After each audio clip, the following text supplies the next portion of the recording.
క్రీస్తు నామములో శుభములు. Good Friday. ఈ రోజున మాట్లాడుతున్నటువంటి అంశం క్షణం ఆగి ఆలోచించు. క్షణం ఆగి ఆలోచించు. చాలాసార్లు మన పూర్వీకులు కానీ మన పెద్దలు కానీ ఒక మాట అంటారు, కొంచెం ఓపిక పట్టరా, కొంచెం ఆగి ఆలోచించరా అని. ఎందుకు? వట్రసుడిగా వెళ్ళిపోతుంటాం మనం లోకంలో. మనకు అనిపించిందే నిజం, మనం మాట్లాడేదే సత్యం, మనం అనుకున్నదే న్యాయం.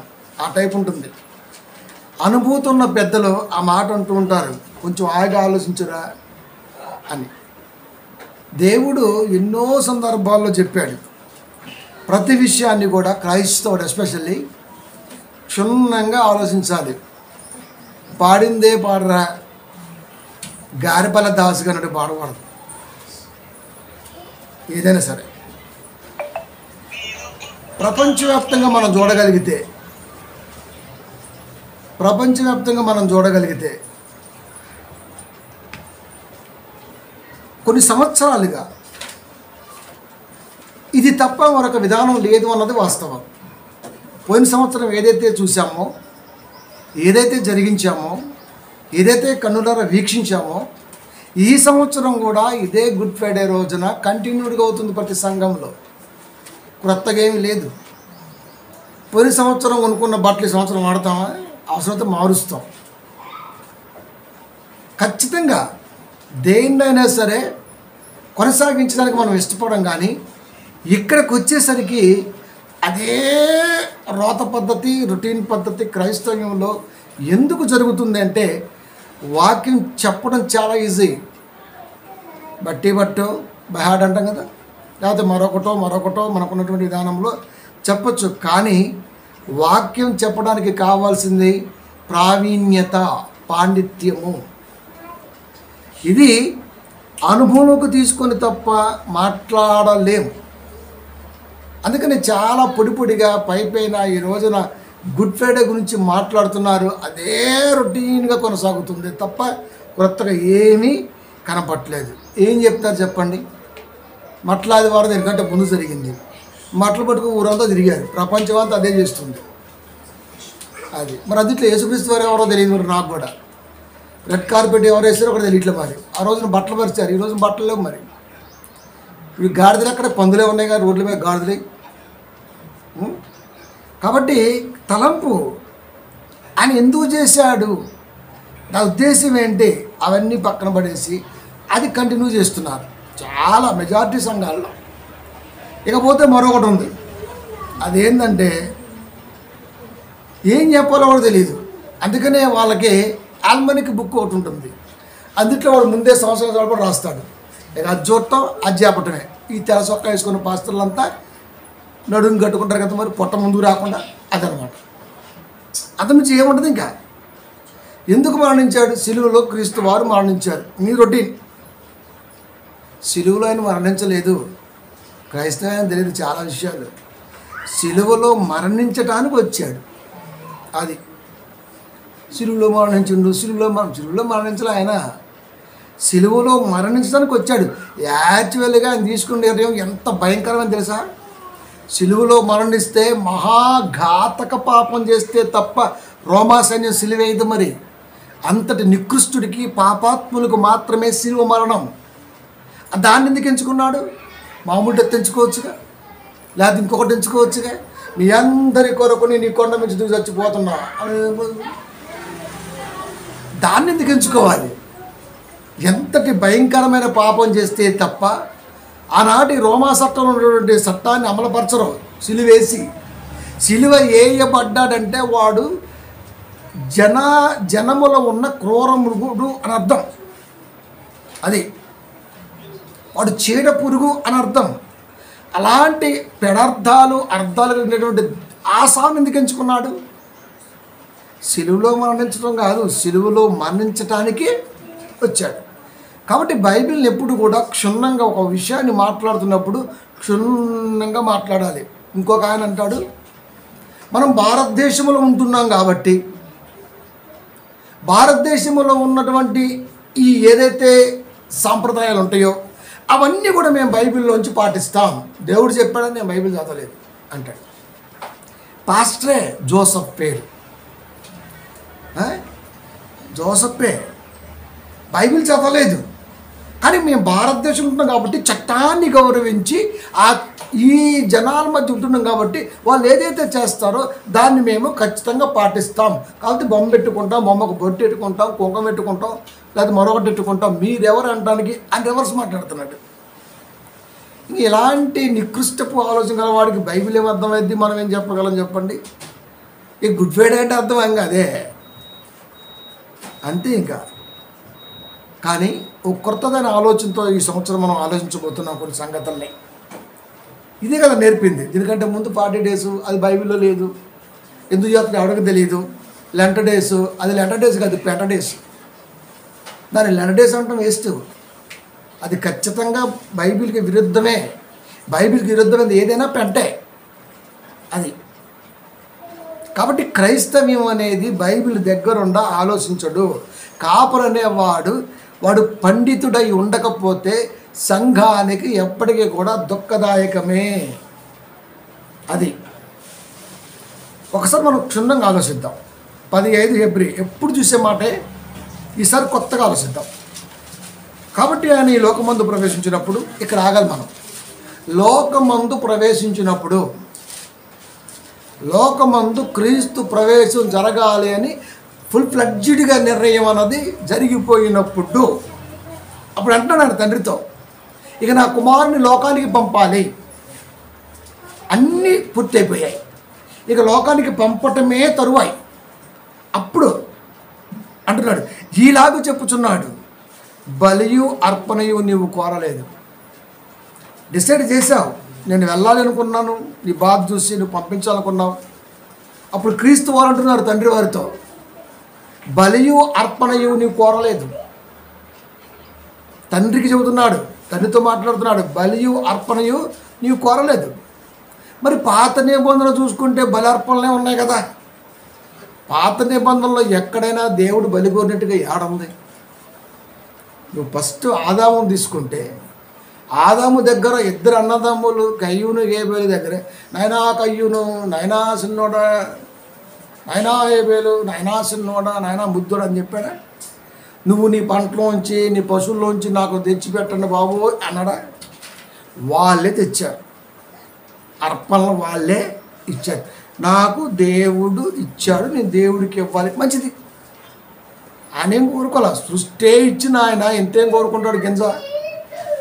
కనుక వాళ్ళ తలంపుల్లో మెదిలినటువంటి విధానం, మేము దేవుడికి ఇవ్వాలి, రైట్, ఇచ్చేసారు. అర్పణ కోరాడా?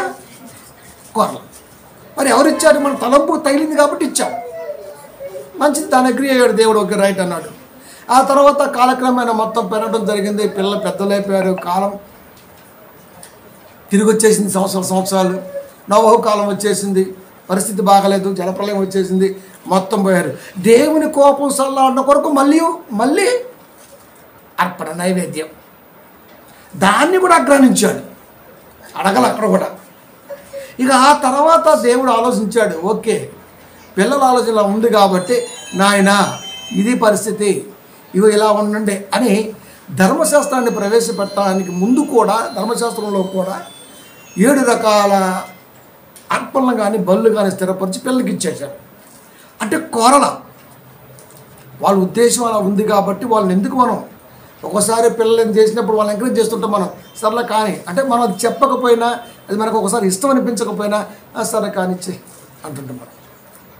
ఇవన్నీ దగ్గర చూశాడు కాబట్టి క్రీస్తు అన్న మాట ఏంటంటే, బలియు అర్పణయు నీవు కోరలేదు. ఎప్పుడు ఆదాము దగ్గర నుంచి మాట్లాడుతున్నాడు, ఆదాము లోకానికి రావడానికి ముందు నుంచి మాట్లాడుతున్నాడు, మనుషుడు భూమి మీదకి రావడానికి ముందు నుంచి మాట్లాడుతున్నాడు. నువ్వు కోరలేదు, కానీ ఏం చేశావు? మనిషి భూమి మీదకి రావాలంటే వాడికి భూమి మీద ఒకటి కావాలి కాబట్టి, ఇది హ్యూమన్ సూట్ అంటాం కదా మనం, మానవ శరీరము, దీన్ని ధరింపజేస్తే తప్ప ఈ వాతావరణానికి తగ్గట్టుగా ఇది ఉండొద్దు అని దేవుడు తెలుసు కాబట్టి ఈ హ్యూమన్ సూట్ని అమర్చి పంపించేశాడు. అదే మాట్లాడాడు. నాకు ఒక శరీరమును అమర్చితివి. అమర్చడం అంటే సెట్టింగ్. ఇక్కడ ఉంది అమీన్పూర్ చెరువు. ఆ చెరువులో ఈ మధ్య తీసేశారు సెట్టింగ్. ఒకటి ఉండేది జూనియర్ ఎన్టీఆర్ బృందావనం సినిమాలో ఇల్లు ఉందే, అది ఎక్కడే కోకోకోల పక్కన చెరువులో ఉంటుంది. అది మొత్తం అక్కడే వేసారు సెట్టింగ్. తర్వాత పోయింది, తీసేశారు. అంటే కొద్ది కాలం తర్వాత సెట్ తీసేస్తారు. సెట్టింగ్ అంటాం మనం, అమర్చటం. అంటే మనకి ఎంతవరకు అవసరమో, ఎలా ఉండాలో సౌకర్యార్థంగా అలా వేసుకొని ఆ తీరిపోయిన తర్వాత తీసేస్తుంది దాన్ని. అంటే డిస్మెంటల్ చేసి పడేస్తాం మనం. సో అదనమాట. కనుక నాకు ఒక శరీరాన్ని అమర్చితివి అంటే కొద్ది కాలము ఇది పని చేసిన తర్వాత నువ్వు దాన్ని తిరిగి మరలా తీసేస్తావు. అంటే బలి అర్పణ నువ్వు కోరలేదు. కొద్ది కాలం ఉండే ఈ దేహములో, ఈ దేహపరంగా ఏది కూడా నువ్వు బలి విషయంలో కానీ అర్పణ ముందు తెచ్చిపెట్టి కానీ నువ్వు కోరలేదు అని చెప్పేశాడు. మరి దేవుడు ఏం కోరాడు? దేవుడు కోరిక ఏంటి? బలి అర్పణ దేవుడు కోరల. కానీ క్రీస్తు బలి అయిపోయాడు. మనం కూడా పాటలు పాడాం, బలి అయిపోయావా అని పాడాం. మంచి యూస్ వచ్చాయి, మంచి రాసినోడు కానీ తీసినోడు కానీ గొప్పగా ఉన్నారు, ఫినాన్షియల్గా అంత బాగుంది. మరి కోరని దేవుడి ఆలోచన విధానాన్ని గుర్తిరిగిన యేసుక్రీస్తు వారు శిలువలో బలెందుకు అయిపోయాడు? యాక్చువల్గా టాపిక్ ఆజ్ఞ పాటింప ఆజ్ఞ దాటింప పెడదాం అనుకున్నా, కానీ చాలామంది మతోన్మాద మూర్ఖులకి మనమే లీడ్ ఇచ్చినట్టు అవుద్ది అని దాన్ని తగ్గించేశారు. అలా పెట్టామనుకో, యేసుక్రీస్తు వారు కూడా ఆజ్ఞ దాటించారు రోయ్ అంటారు. ఎందుకంటే మనిషి ఆలోచన అనర్థంలో 100% ముందు ఉంటాడు, ఆలోచనగా ఉండటాడు. అందుకే టైటిల్ కొంచెం చేంజ్ చేసి క్షణం ఆగి ఆలోచించు అని చెప్పిన. దేవుడు బలి కోరలేదు, క్రీస్తు వారు బలి అయిపోయారు. ఇప్పుడు అది ఆజ్ఞ దాటింప పాటింప? ఇక్కడ పట్టుకుని ఆడబడ్డాం అనుకో, ఏం అర్థమై సావదు. క్వశ్చన్ పేపర్ వచ్చింది, క్వశ్చన్ చూసాం, రాద్దా వద్దా అంటే కుదరదాడా, టైం తక్కువ ఉంది అక్కడ. నిమిషంలో 60 బిట్లకు ఆన్సర్ చేయాలి. ఒక్క నిమిషంలో 60 సెకండ్లకి 60 బిట్లు ఆన్సర్ చేయాలి. చేయగలమండి మనం? మెంటల్గా ప్రిపేర్ అవ్వాలి. సెకండ్ వచ్చేలోపు tick tick yes no, tick tick yes no. సెకండ్తో పోటీ పడి దానికంటే ముందే 5 సెకండ్ల ముందే పేపర్ మడిసి అక్కడ ఇస్తే తప్ప అది ఎలిజిబుల్ అవ్వదు. ఇదేంటి అదే అమ్మ ఊరికి వెళ్ళింది నిజమా అబద్ధమా 2 నిమిషాలు అయిపోయింది ఆడ. ఇంకేట అంటే కంటి చూపుతోనే 60 ఇచ్చిన టైం స్టార్ట్ అంటే అక్కడ నుంచి టక్క టక్క టక్క టక్క టక్క అయిపోతూనే ఉండాలి. అంటే ఎంత ప్రిపేర్డ్గా ఉండాలి మీరు చెప్పండి. దాన్ని పాండిత్యం అంటారు. ఆడికెళ్ళి కూర్చొని పళ్ళు పెట్లో పెట్టుకొని తిప్పుకుంటా, చెవులో తిప్పుకుంటా, ఆడ తిప్పుకుంటా ఒక 2 నిమిషాలు చదివేస్తే కుదరదు. అది దానికి వేరే టైం ఉంది. మళ్ళీ మనం పిల్లల ఎగ్జామ్స్ ఉంటాయి 6 గంటలు 3 గంటలు, అది వేరే ఇది వేరే.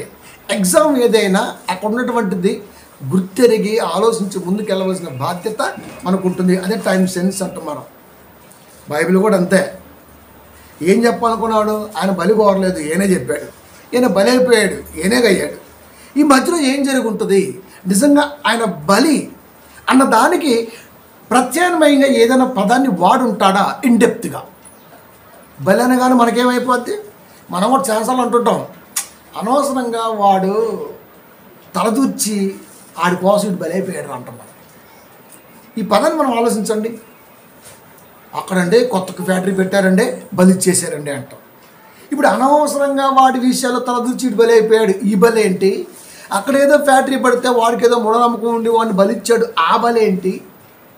పదాలు ఒక్కటే కానీ సందర్భం కానీ ఆలోచన విధానం కానీ అసలు సంబంధమే లేదు. ఒకడు అంటాడు యేసుక్రీస్తు వారు తాగుబోతు అంటాడు.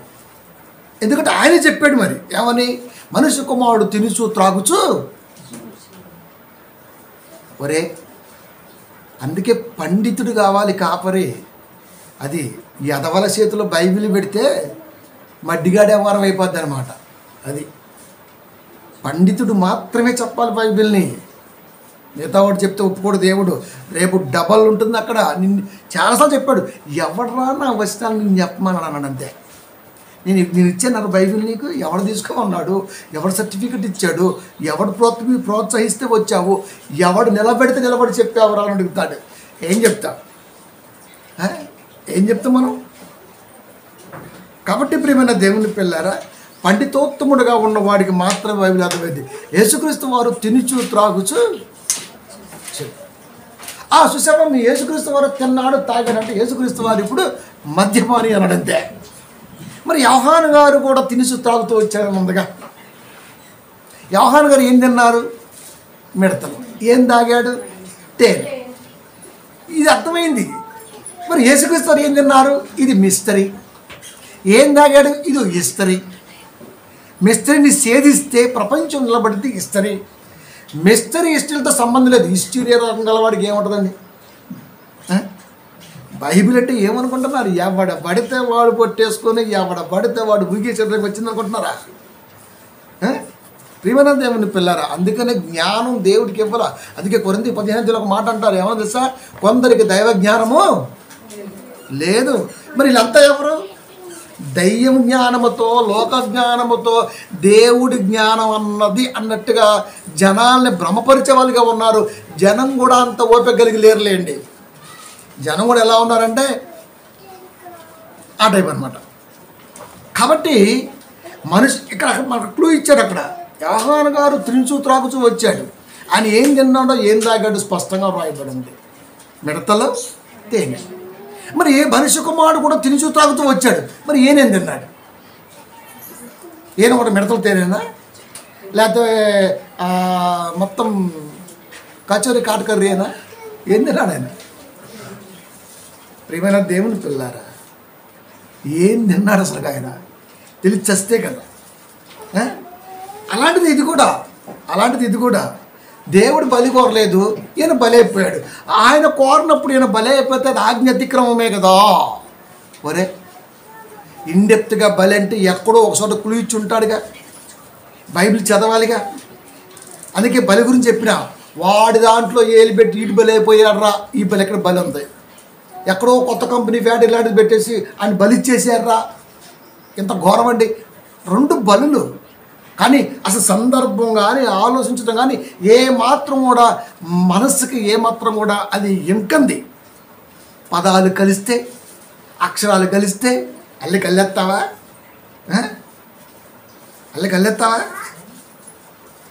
విమర్శించడం ఏముందరా? అర్థం చేసుకోవటమే తెలియాలి ఎవ్వడికైనా కానీ. విమర్శించడం చాలా ఈజీ. వాడెట్టా ఈడెట్టా ఎంత కావాలది. వీడిది పెద్ద పత్తికించ అయినట్టు, వీడు కూడా లొట్టేవారం మారేది. కాబట్టి ప్రియమైన దేవుని పిల్లరా, బైబిల్ని ఎప్పుడు కూడా ఒక కోణంలోనో లేకపోతే ఒక ఆలోచనలోనో చేస్తే రాదది. దీని గురించి మాట్లాడితే ఎక్కడైనా క్లూ వదిలి ఉండాలి కదా.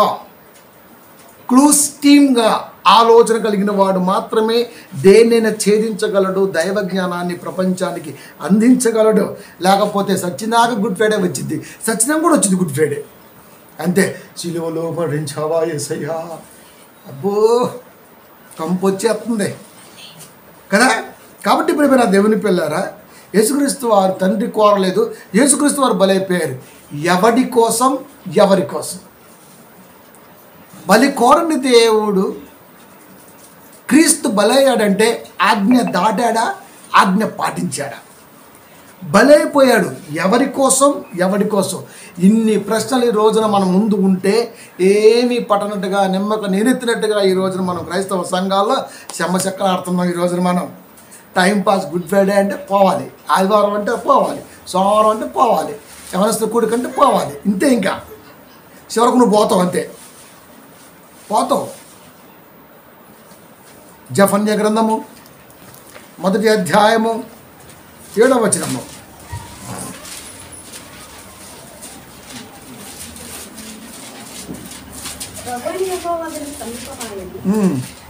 ఆయన బలియొకటి సిద్ధపరిచి ఉన్నాడు, తాను పిలిచిన వారిని ఆయన ప్రతిష్ఠించి ఉన్నాడు. యెహోవా సన్నిధిని మౌనముగా నుండి. ఏం చదువుతున్నాడండి? నోటుకు వచ్చినట్టుగా తిక్కగా మాట్లాడకరా తింగర ఏం చదువుతున్నాడు డైరెక్ట్గా. అదే కదా మరి, అదే కదా. ప్రభువైన యెహోవా దినము సమీపమాయెను, ఆయన బలి ఒకటి సిద్ధపరిచి ఉన్నాడు, తాను పిలిచిన వారిని ఆయన ప్రతిష్ఠించి ఉన్నాడు, యెహోవా సన్నిధిని మౌనముగా ఉండుడి. దేవుడు బలికి సిద్ధపాటు కలిగించాడబ్బా. ఇప్పుడు నిన్నేం చేయమంటున్నాడు? నువ్వు మౌనంగా దైవ సన్నిధిలో ఉండు. దేవుడు ఒక దినాన్ని డిసైడ్ చేసి బలికి సిద్ధపాటు కలిగించాడు. నువ్వు సైలెంట్గా ఉండు, మౌనంగా ఉండు అన్నాడు. మౌనంగా ఉండటం అంటే అర్థం నేర్చుకో. అది బైబిల్లో ఏమైతే రాయబడిందో, ఏమైతే నేను రాయించానో దాన్ని చాలా జాగ్రత్తగా కథలని స్తంభముగా సంఘములో ఉండి నేర్చుకో. అది మనమేమో అటు ఇటు ఊగుతూ ఆ టైపులో ఉంటాం. మనం స్థిరత్వం ఉండదు. వాక్యాన్ని ఓన్ చేసుకోం, గ్రహించం. అది మన సూపంతా ఏడాడో తిరిగిద్ది, మన మనసు అంతా ఏడో చెంచలకు రెక్కలేని గుర్రంలా తిరుగుతుంటుంది. ఇంక వాక్యం అర్థమైతే ఎంతకాలం పోయినా ప్రార్థన చేస్తున్నా గుడుగులు పడతాయి. వాళ్ళ పిల్లలు చూడండి ఎంత చక్కగా చెప్పారు. వయసుతో గారు గడగలని చెప్తాను, గంట పోతే అనిపించింది నాకైతే. ఆపట్లు ఇంకా పోతూనే ఉంది, అంతే. ఎంత ఎక్సైటింగ్ ఉందో కనుక వచ్చే వారం మీరు తీసుకోండి ఫస్ట్ ప్రసంగం. కానీ కాబట్టి ప్రియమైన దేవుని పిల్లరా, ఎలా ఉంటుందంటే టైం బాగుంటుంది కదా, అందుకని అంటే మీకు టైం సరిపోవట్లేదు, నాకు అర్థమైపోతుంది. కానీ 2 గంటలు క్లోజ్ అవ్వాలి, ఇది మీరు నేర్చుకోవాలి. ఓకే, కాబట్టి ఎంత జాగ్రత్తగా వాక్యాన్ని ఎంత క్షుణ్ణంగా ఆలోచిస్తే మనకు అది బయలుపడింది చెప్పండి. ఎంత క్షుణ్ణంగా. అందుకనే బలి ఒకటి, యెహోవా దినము సమీపమాయెను, బలి ఒకటి సిద్ధపరిచి ఉన్నాడు, ఆయన సన్నిధిలో నువ్వు గెంతులే అనడా. మౌనంగా నోరు మూసుకొని నువ్వు ఉంటే నా కుమారుడు చెప్తాడు, జాగ్రత్తగా వినాలి. సించేత్త గుడ్వేడే మెసేజ్ అంటే అట్ట ఎవడరా నువ్వు సించడానికి అసలుకి ఇలాంటి థాట్లు ఉండకూడదు. దేవుడు ఏదో మాట్లాడుతున్నాడు, దాని అర్థం ఏంటో మనకు తెలియాలా.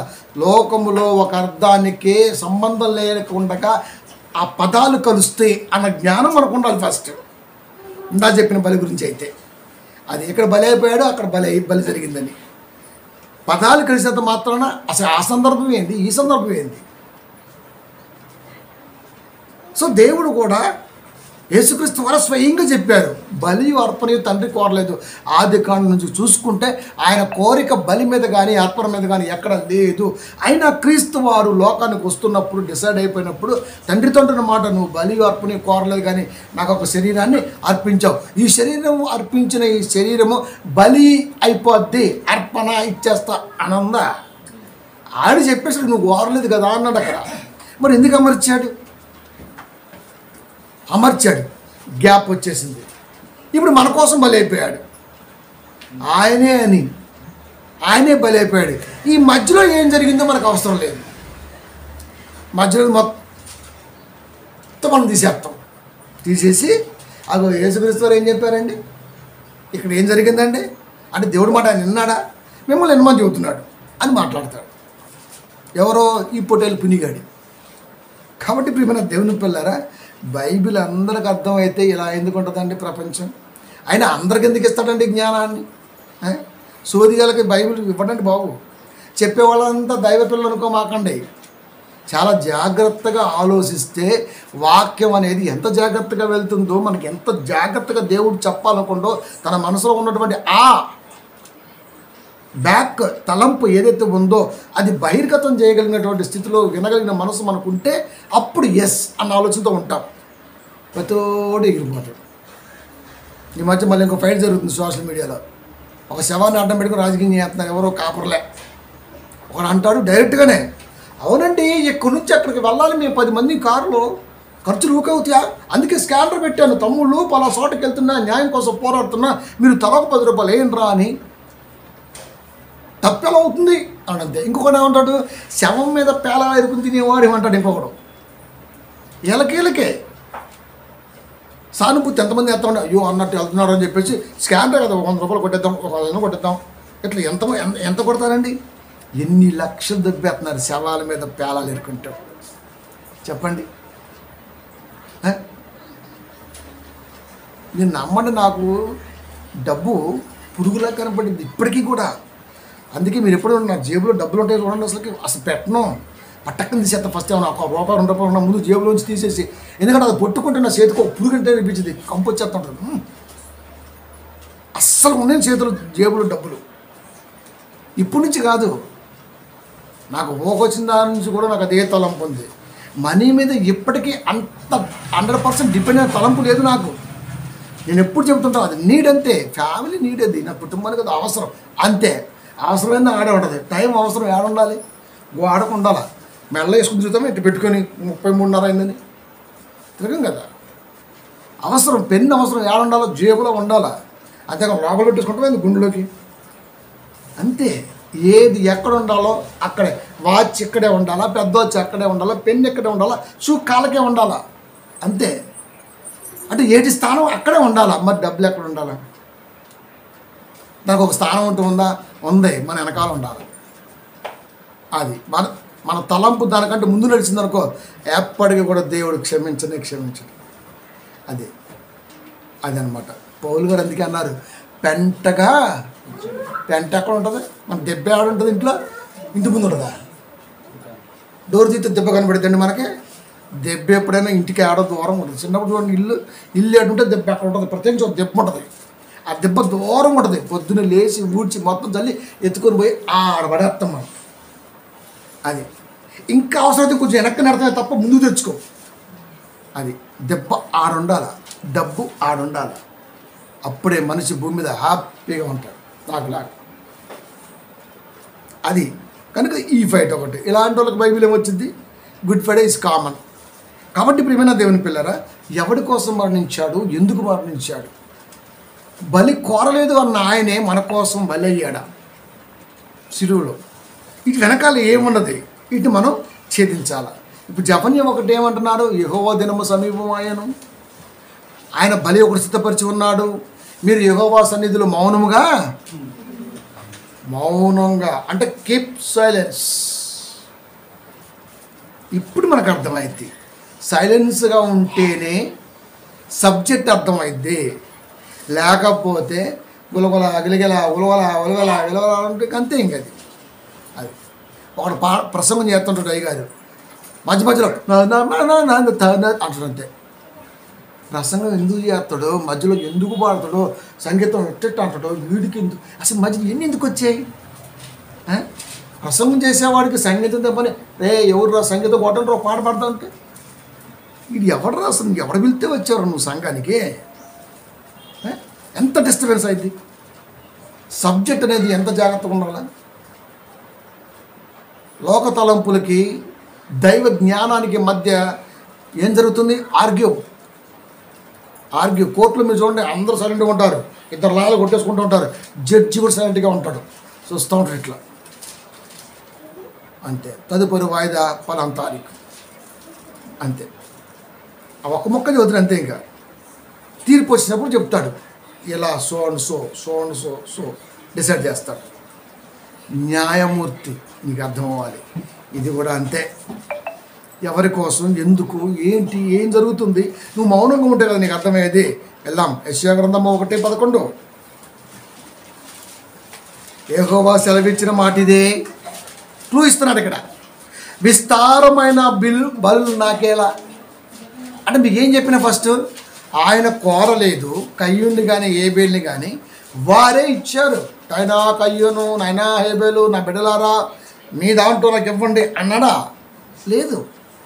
మోసే ధర్మశాస్త్రములలో దాన్ని స్థిరపరచడానికి ముందే, ఎప్పుడో నిర్గమకాండలో వచ్చాడు మోసే, ఆదికాండం అయిపోయిన తర్వాత. అది ఎవరు, ఆది పంచకాండం రాసింది మోసే. ఆదికాండములోనే దేవుడు ఇలాంటి విషయాలు పలికించాడని తన పంచకాండాల్లో మోసని రాస్తున్నాడు. ఆదికాండానికి కూడా ఆయనే చెప్తున్నాడు దాంట్లో కూడా. కాబట్టి ఇప్పుడు యెషయా గారు చెప్తున్నారు, పెద్ద ఆయన, యెహోవా సెలవిచ్చిన మాట ఇదే, విస్తారమైన మీ బలు నాకేలా. విస్తారం అంటే అర్థం ఏంటి? బాగా పెరిగిపోయింది బాబు. ఇంకా ఏదో లేని ఫస్ట్ అగ్రి అయితే దాన్ని పెంచారే తప్ప అక్కడితో ఆపల. మనం అప్పుడప్పుడు అంటుంటాం కాస్త సన్నిహితే సార్ సంఖ్యత్వమే అంటున్నాం. అంటే అర్థం ఏంటి? పోనీలే అని ఏదో ఇంత గుడ్డ ముక్కిస్తే ఇంటికి వెళ్ళి మోరేస్తుందంటారు. నాకు 7 మూరలు కావాలో 2 మూరలు ఉందని. ఆ టైప్ అనమాట మానవాళి.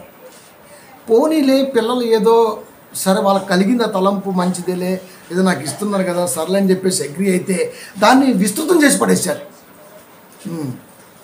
అందుకే మాట్లాడుతున్నాడు, విస్తారమైన మీ బలులు, నేను కోరుకున్న బలులు కాదు నాయనోయ్, విస్తారమైన మీ బలులు నాకేలా, నాకెందుకురా? దహన బలులకు పొట్టేలను బాగుగా మేసిన దూడల క్రొవ్వును నాకు వెక్కసమాయను. దహన బలులకు పొట్టేళ్లను, పొట్టేళ్ళు తొలిసూరు పొట్టేళ్ళు, తొలిసూరు పిల్లలు బాగా బలిసిని దేవుడికి దహనం కోయటం కావటం అదే పని. బాగుగా వేసిన దూడల క్రొవ్వును నాకు వెక్కసమాయను. మామూలుగా లేదు మరి. వెక్కసం అర్థం ఏంటి? కొద్దిగా అబ్బా ఇది తగ్గట్లేదు కదా ఆయన. కోడల రక్తమందైనను, గొర్రెపిల్ల రక్తమందైనను, మేకపోతుల రక్తమందైనను నాకు ఇష్టము, జంతు బలి కోరుకున్న వాడిని కాదురా. బాగా మేపి మనం కూడా అంతే దేవుడికి మొక్కున్నామండి. ఎప్పుడు వచ్చిన 15వ తారీఖున ఈ లోపల ఏం చేస్తాం? పొలంలో పెట్టి గుగ్గిలు పెట్టి పెంచుతాడు కదా అని తెలుసా మీకు? మనం కూడా అంతే. మనకు ఇంట్లో కోడలు చుట్టాలు వస్తున్నారు ఒక 6 రోజులు అంటే బాగా మేపుతాం గింజలేసి. అది ఎట్ట మేసింది. ఇంకా చుట్టాలు రాగానే నీకోసమే బా బలిసింది బాగా కొసెత్తా నాటుకోడి. అది వాడెవడో వస్తానని చెబితే దీన్ని బాగా మేపి చంపటం ఏంది? ఇదేమనుకుంటుంది పాపం, మా యజమానుడు ఎంత గొప్పోడు, ఎప్పుడూ పెట్టినటువంటి హై ప్రోటీన్ ఫుడ్ పెడుతున్నాడు అని ఇక ఆడి పిలవపైన వచ్చి తొళ్ళ కింద కూర్చుంటుంది. అంటే కష్టం లేకుండా పోయింది. ఇంకా చుట్టాలు రావటం గొద్దు కొట్టమే, ఇంకా పట్టే పనిలే. ఇంకా అట్ట అయిపోయిందా ప్రేమైన దేవుని పిల్లారా? కాబట్టి బాగా బలిసిన దూడల కొవ్వు, పొట్టేలు రక్తం, పొట్టేలు మాంసం దేవుడికి ఇస్తుంటే ఎక్కసమైపోయింది. దానికి ఇంట్రెస్ట్ లేకుండా పోయింది. అందుకే చెబుతున్నాడు ఆయన, గొర్రెపిల్ల రక్తం మందిరను, మేకపోత రక్తం మందిరను, కోడల రక్తం మందిరను నాకు ఏమాత్రం ఇష్టం లేదు కదరా. ఇష్టం లేదన్న సంగతి మీకు ఎప్పుడు తెలుస్తుంది? నోరు తెరిచి చెప్తే తప్ప తెలీదా? నోరు తెరిచి చెప్పాలి, అయినా చెప్పినా ఇంటికి అర్థం అవట్లా. కనుక ప్రియమైన దేవుని పిల్లరా, ఇష్టం లేకపోయినా దేవుడే కోరుకున్నాడు అని అనుకొని మనిషి చేస్తున్నాడు ఇష్టంగా. మనకు ఆయన చదువుతున్నాడు గరికపాటి ఆయన, అమ్మ ఆడవాళ్ళు గుండు చేసుకోవద్దమ్మా, అసలు మొత్తం అసలుకి తంటాడు చేతులు ఆయన ఎక్కువ, మీకు తెలుసు కదా. మొత్తం అసలుకే గుండు చేసుకోకూడదు, ఏదో కత్తెర ముడియా అని సరే ఏదో ఉంది. ఇప్పుడు ఏకంగా వెళ్ళిపోయి తలకాయ వంచి గుండు ఎక్కించుకుంటారు. అసలు లేడీస్ గుండ్లకి ఎంత దరిద్రం ఉండదు తెలుసు. మగవాళ్ళే బాగోరు, ఆడవాళ్ళు ఎట్టంటారండి? అందమైన ముఖాన్ని తీసుకెళ్ళి అందహీనంగా మార్చి సుత్తిని భయమేటట్టుగా ఉంటారు ఇంకోళ్ళు. మనమన్నా కాస్త గుస్తూ ఉంటాం కానీ మీసాలు తీసేస్తే మనం కూడా అంతే. అసలు వాళ్ళే తెలుసా మీకు? దేవుడు మంచి రూపాన్ని ఇచ్చి మంచి జుట్టు ఇస్తే దీన్ని ఎందుకు అనవసరంగా గీకించుకుంటారు వాడికెళ్ళి. పిల్లలు జుట్టు ఉంటే ఎంత బాగుంటారండి, జుట్టులు ఎత్తి ఎలా ఉంటారండి. ఇక అది పెరిగి బోడక్క పేరు పడిపోతే ఇక బోడక్క. అది వీళ్ళేమైనా తలకాయ కొద్దిగా ఇటు లావు ఇటు సమం ఉందనుకో, ఇక అంతే. ఇప్పుడు దాకా జుట్టుతో కవర్ అయిందిరా నాయన అంటారు. ఇంకా అవసరమా అండి దేవుడికి? ఎందుకంటే జుట్టు కామన్ సెన్స్. దేవుడికి కావాల్సింది ఆత్మ సంబంధమైన ఆలోచన కలిగిన పిల్లలుగా కావాలి తప్ప ఈ జుట్లు ఈ గోర్లు ఎందుకు? ఎవడైనా గోర్లు ఇచ్చాడు కొత్తగా ఇయ్యారు, ఇంకా తెత్తి పెంచి దేవుడికి అనాలి. ఇంకా అంటే మనిషికి ఏదనిపిస్తే నేను దేవుడికి ఇంకా అదే. వాడు మాత్రం అర్పితం అవ్వడం, వాడు జుట్టు, వాడు కాలు, వాడు గోర్లు, లేకపోతే కోళ్ళు, లేకపోతే కోడెలు, లేకపోతే ఇక పొట్టేళ్ళు, మేకలు, ఏది ఉంటుంది అవి ఎందుకురా దేవుడికి? అసలు బలే కోరలేదురా బాబు అంటే నేను బలికి మొక్కుకున్నాను అంటాడు వీడు. అంటే మనిషి ఆలోచన విధానము ఎలాంటి యాంటీ వైరస్ ఉందో మీరు చూడండి. ఎంత ప్రమాద స్థితి ఉంది మీరు చూడండి. ఈ స్థితిగతుల్ని మార్చాలంటే ఏం చేయాలి చెప్పండి? ఇంతటి దుర్మార్గమైన స్థితిలో మనిషి ఉంటే దేవుడు కోరకపోయినా కోరాడని, దేవుడు కోరిక కోసమే నేను ఉన్నానని, ఇలాంటివన్నీ సమాజంలో పేరుస్తూ పెరగబడేట్టుగా చేస్తూ ఉన్నాడంటే వీటి రూపుమాపాలంటే ఎవరు రావాలి? అసామాన్యుడు రావాలి. ఆ అసామాన్యుడే క్రీస్తు. అందుకే క్రీస్తు పూర్వము క్రీస్తు శకమని సెంటర్ పాయింట్గా ప్రపంచానికి ఎందుకున్నాడు? కానీ ఈ రోజున దాన్ని పలకడానికి ఇష్టం లేక కామన్ ఎరా అంటున్నాడు వాడు. తెలుసా మీకు? కామన్ ఎరా అంట. సామాన్య శకము, సామాన్య శకానికి ముందు, సామాన్య శకానికి తర్వాత అంట. బా, అంటే క్రీస్తుని పలకటం కూడా వాడికి ఇష్టం లేదు. అంతేనా? బిఫోర్ కామన్ ఎరా, ఆఫ్టర్ కామన్ ఎరా. ప్రపంచ మేధావి ఆలోచన విధానం దేవుడు ఊరుకుంటాడా? మరి ప్రపంచం అంతా క్రీస్తు పూర్వం 14వ శతాబ్దంలో అలెగ్జాండర్ అంటుంది తప్ప కామన్ ఎరా అలాంటి పదాలు ఏం వాడదాం. అక్కడ మనకు అర్థమవుతుంది వీడు ఎంత భయపడుతున్నాడు. కాబట్టి ఇలాంటి దుర్మార్గమైన మనస్తత్వాలని కాపాడాలన్నా, అలాంటి వారిని ఆలోచింప చేయాలన్నా ఒకరు కావాలి. వారు ఎవరు తెలుసా? మానవుల వల్ల అయితే కాదు, సాక్షాత్తు దేవుడే కావాలి. ఇక దేవుడు ప్రత్యేకించి లోకానికి రావాలన్నా ఆయన ఒక నియమంతో ఉన్నాడు. ఏంటయ్యా అంటే, ఈ కలిగించిన ఈ భూమి మీద ఈ కంటికి ఈ హ్యూమన్ సూట్తో ఉంటేనే కనబడతాడు, లేకపోతే కనబడ్డు. అందుకే మనకు దెయ్యాలు కనబడవు. దెయ్యాలు అసలు ఆత్మలవి. గాలి కనబడదు, అవి దూతలు, అది ఆత్మే. ఎందుకు కనపడదు గాలి? పొరపాటు మన కంటికి గాలే కనబడి చచ్చిపోతుంది తెలుసా మనం. అప్పుడప్పుడు చూపించింది దాని ప్రతాపాన్ని సుడిగుండ రూపంలో యాస్ తిప్పి బిల్డింగ్ ఎత్తి కూలేసిద్ది అంతే, అది చెట్టు పడేసిద్ది. అది ఒకవేళ మన కంటికి 1,00,000 దూతల్లాగా లక్ష వికారంగా కంటికి కనబడి ఒక చెట్టును ఒక బిల్డింగ్ నడుతుంటే గాలే, అసలు మనం ఉంటామండి. పోనీ అప్పుడప్పుడు కిటికీ కొట్టుకుంటూ ఉంటుంది, మనం లేచి అని వేస్తుంటాం. ఆ కిటికీని ఊపేది ఒక 20-30 మంది దూతలు అయ్యి భయంకరంగా అనిపించి మన కంటికి వాళ్ళు తూపుతుంటే మనం ఊకుంటామండి, చచ్చిపోతాం అక్కడ. కనుక కంటికి కనబడకూడదు అవి. ఆత్మల కంటికి కనబడితే భూమి మీద మానవాళి ఎక్కువ కాలం బ్రతకదు, గుండె ఆల్ట్ అయ్యి అప్పుడే హార్ట్ అటాక్ వచ్చేస్తాయి. అది కాబట్టి ఏది కనబడాలో ఏది కనబడకూడదో సృష్టి కలిగించడానికి ముందే ప్లాన్డ్గా ప్లాన్ చేసిన దేవుడు హ్యూమన్ సీట్లో ఉంటే తప్ప, ఈ హ్యూమన్ సీట్ ధరించుకుంటే తప్ప మనిషి కంటికి మరొక మనిషి కనబడ్డో అని నిర్ణయించుకున్నాడు. కాబట్టే దేవుడైనటువంటి యెహోవా తన కుమారుణ్ణి, దేవుడైనటువంటి యేసుక్రీస్తు వారిని హ్యూమన్ సూట్ ధరించి లోకానికి పంపుతున్నాడు. అప్పుడన్న మాటే లోకమందు ప్రవేశించున్నప్పుడు ఇలాగూ చెప్పుచున్నాడు, బలియు అర్పణయు నీవు. కాలం వచ్చేసింది, టైం వచ్చేసింది. ప్రవేశించున్నప్పుడు కమింగ్ సూన్, టైం వచ్చేసింది. 4:4 గలతీ. అయితే కాలము పరిపూర్ణమైనప్పుడు దేవుడు తన కుమారుని, టైం వచ్చేసింది. టైం రాకముందు, టైం వచ్చే ముందు క్రీస్తు అన్నమాట బలియు అర్పణయు నీవు కోరలేదు. టైం వచ్చేసింది కనుక కలిగించిన ఈ సృష్టిలో హ్యూమన్ సూట్ ధరించుకొని, మానవ శరీరాన్ని ధరించుకొని క్రీస్తు లోకానికి రావడం జరిగింది.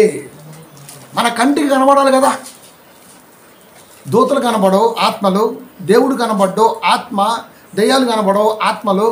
మరి దేవుడే లోకానికి వచ్చి ఇలా ఉన్నాడు అని నువ్వు గుర్తెరిగి ఆయన్ని గ్రహించి ఆయన్ని తలంపుని కానీ ప్రత్యర్థిని కానీ మాటను కానీ ఆయనతో నువ్వు ఫాలో అవ్వాలంటే నీ కంటికి కనపడాలా.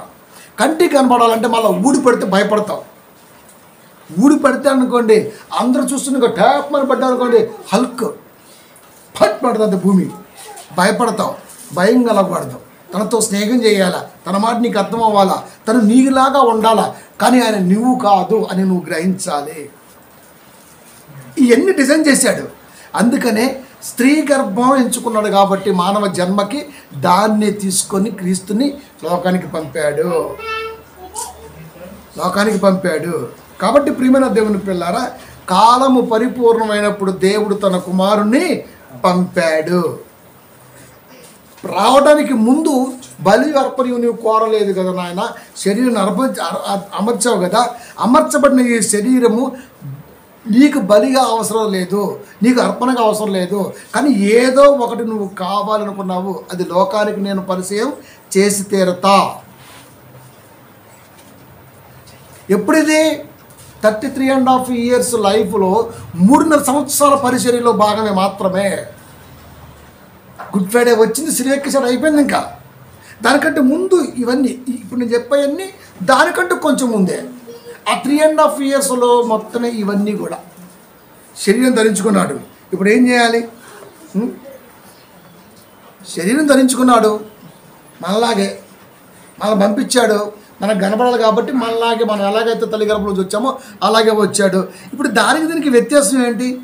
ఈ దేహానికి ఆ దేహానికి వ్యత్యాసం ఏంటంటే ఏ వ్యత్యాసమో లేదు. ఇది శరీరమే, అది శరీరమే. దీనికి బ్లడ్ వస్తుంది, దానికి బ్లడ్ వస్తుంది, ఇది మాట్లాడుతుంది, అది మాట్లాడుతుంది. సో ఈక్వల్ అనుకుంటే సరిపోదు, అనుకుంటే సరిపోదు. మనం కొంటాం బిబో, ఎంత వాటర్ బాటిల్ 20 rupees. కింగ్ కొయ్యి తాగుతాడు, ఎంత 4,000. మరి వాడు తాగేది ఆవచ్చా? మనం ఫిల్టర్ తాగుతున్నాం అనుకుందాం, మరి ఆడేం తాగుతున్నాడు? అదే పంచముఖ అమృతమా ఏంటి అది? ఇప్పుడు దానికి ఏమైనా పేరుందా? Mineral water. నువ్వు తాగేది ఏంటి? మినరల్ వాటరే. మరి ఇది ఎందుకు 10 రూపాయలు?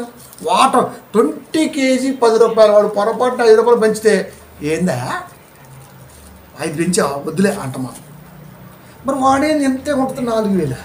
అంటే ఇది తాగితే ఇంకెప్పుడు దాహం ఏదా? ఇంకో పావుగంట మంది తాగుతాడు, 10 నిమిషాలు మళ్ళీ మనలాగే తాగుతాడు. అలాగని వాడేమన్నా మనకంటే డబల్ రెట్టి బతుకుతాడా అంటే వాడి ఆయుష్ కాలం కూడా పరిమితి కలదు. అంతే. వాడికి 2 గుండెలు లేవు, ఒకటి ఆగిపోతే ఒకటి రన్ అవడానికి సేమ్ ఉంటాడు అంతే. వాడు చేసే పనిలో వాడు ప్రావీణ్యం గలవాడు, మనం చేసే పనిలో మనం ప్రావీణ్యం గలవాళ్ళం. మరి వాడికి మనకు తేడా ఏంటి? వాడి ఫుడ్కి మనకు ఫుడ్ తేడా ఏంటి? వాడు హైజీనిక్ ఫుడ్ తింటాడంటే కొన్ని తింటాడు ఏంటి? వాడు ఏమన్నా మనలాగే దాన్ని కట్ చేసుకోవాలి, మనలాగే మసాలా అద్దాలా, మనలాగే ఆయిల్ వేయించాలా. అది సన్ఫ్లవర్ అవ్వచ్చు, బోడి ఫ్లవర్ అవ్వచ్చు, ఏదో ఫ్లవర్ అవ్వచ్చు. అంతేగా ప్రత్యేకించి ఏమన్నా మరొక ఫ్లవర్ ఉందా అంటే భూమి మీద లేనిది కాదు. భూమి మీద ఉన్న వాటినే వండాలి, వాటిని ఉపయోగించాలి. అది వాడికి చనిపోతే మన హాస్పిటల్కి వెళ్ళాడు, వాడికి జ్వరం వచ్చింది హాస్పిటల్కి వెళ్ళాడు, ఆడికి బిల్ అయింది కాదు, మనకు 50 రూపాయలు అయింది, వాడికి 5 లక్షలు అయింది. ఎందుకంటే మనిషిని బట్టి బిల్ వేస్తారు హాస్పిటల్లో, మనకు తెలియదు కాదు. మరి ఏంటి డిఫరెంట్? ఏంటి? ఏం డిఫరెంట్ లేదు, జస్ట్ స్టైల్ హెచ్చులు అంతే. మరి మనం దాన్ని చూద్దాం, మనకి ఏమైనా అనిపించిద్దాం. అదే ఇంకోటి ఉంది హైదరాబాద్లో ఎస్పెషల్లీ 250 రూపీస్ ఎంత ఉంటుంది, పేరు హిమాలయ వాటర్ బాటిల్. అది ఎవరు తాగుతారు? అఫ్జల్ కుమారులు, అఫ్జల్ ఫ్యామిలీ అంట. అవునా? 250 రూపాయల ఎన్ని తాగుతారు రోజుకి? 4 లీటర్లు అవుతావా? అంటే లీటర్ అంతా 500, అంటే 2,000 రూపాయలు వాటర్ తాగుతారు. నేను టాయిలెట్ ఏమైనా ప్రపంచాన్ని పంపిస్తాను ఎక్స్పోర్ట్ చేసి. ఎద్దవ తెలివితే అట్లన్నీ అంటే కనపరుచుకోవాలి స్టాటస్, అంతే అంతే కదా. మరి యేసుక్రీస్తు కంటే గొప్ప దేహం ఎవడుకుందండి? అని ఎక్కడ తాగాడు? సుకారాన్ని ఊరిలో యాకోబు గారి బావిలో ఒక ఆమె శాతంట తాగాడు, సేద నీళ్ళు తాగాడు, మనం తాగినట్టు తాగాడు అక్కడ కూడా. అంటే యేసుక్రీస్తు వారి కంటే గొప్ప ఉన్నతమైనటువంటిదా? క్రీస్తు వారి కంటే గొప్ప దేహమా ఎవరికైనా లోకంలో ఉందా? సుకారాన్ని ఊరిలో యాకోబు బావిలో చేద నీళ్ళు తాగిన ఆయన ఈ రోజున నువ్వు కాస్ట్ మాట్లాడుతున్నావు అంటే ఎవరి కాస్ట్? ఎవరి దేహం విలువైంది?